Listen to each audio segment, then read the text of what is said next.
প্রতিদিন আমার অফিস শেষ হয় দুপুর 2টোতে, কিন্তু আজ বস আসার কারণে ফ্রি হতে পারিনি। বেশ রাত হয়ে গেল। অফিস থেকে বেরিয়ে দেখি পুরো রাস্তা ফাঁকা, আশেপাশে কেউ নেই।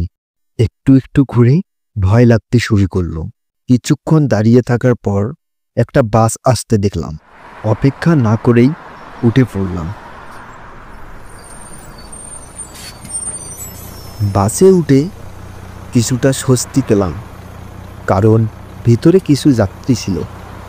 বাস চলতে থাকলো আর আমি জানালা দিয়ে বাইরে তাকিয়ে থাকলাম। শহরের বাতিগুলো ঝাপসা হয়ে আসছিল। রাস্তা ধীরে ধীরে আরও শুনশান মনে হচ্ছিল।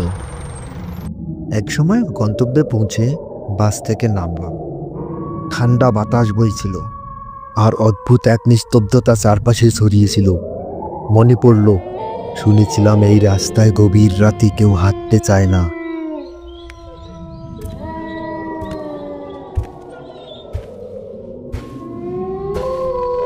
কিছু একটা পিছনে হাঁটছে, অথচ ফিরে তাকানোর সাহস পেলাম না।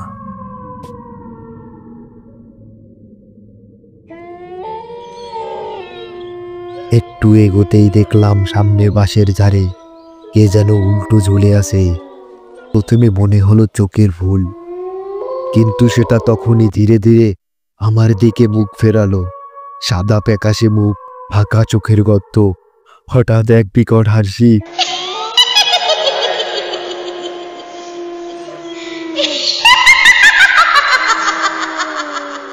গলার মধ্যে চিৎকার আটকে গেল, পা যেন জমে গেল মাটিতে। কিন্তু পরক্ষণেই দৌড়াতে শুরু করলাম প্রাণপণে।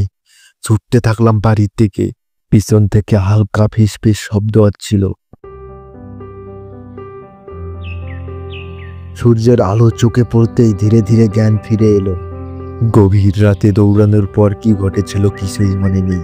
সকালে চোখ খুলতেই দেখি আমি একটা বড় গাছের নিচে পড়ে আছি। মাথাটা ঝিমঝিম করছিল, শরীরে অদ্ভুত এক ক্লান্তি।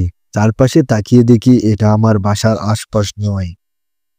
সবকিছু এতটাই অস্বাভাবিক লাগছিল যে শির তারা দিয়ে ঠান্ডা স্রোত পড়ে গেল। পরের দিন আর অফিস যাওয়া হলো না। শরীর ভারী লাগছিল, মাথার ভেতর অদ্ভুত শো শো শব্দ। কোনোভাবেই হাঁটতে হাঁটতে বাসার দিকে রওনা দিলাম। রাস্তায় লোকজন স্বাভাবিকভাবে চলাফেরা করছে, কিন্তু আমার মনে হচ্ছিল যেন আমি অন্য কোনো দুনিয়া থেকে ফিরে এলাম। বাসায় পৌঁছে দরজা খুলতেই মা অবাক হয়ে বললেন, তুই সারা রাত কোথায় ছিলি? আমরা তো ভাবছিলাম তুই ঘরেই আছিস। আমি স্তব্ধ হয়ে গেলাম। আমি যদি বাসায় ছিলাম, তাহলে এই শরীরের ব্যথা, এই কাটা দাগগুলো কোথায় থেকে এলো?